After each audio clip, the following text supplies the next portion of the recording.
అందరికీ నమస్కారం అండి.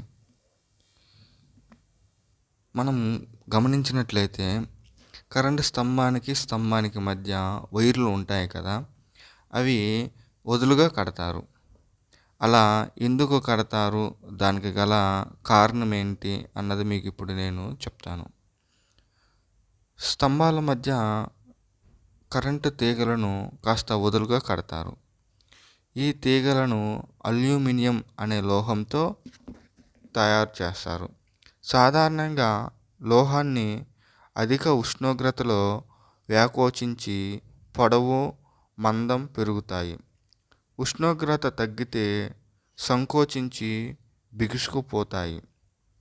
స్తంభాల మధ్య తీగలను గట్టిగా కడితే శీతాకాలంలో సంకోచించుకొని తెగిపోయే ప్రమాదం ఉంది.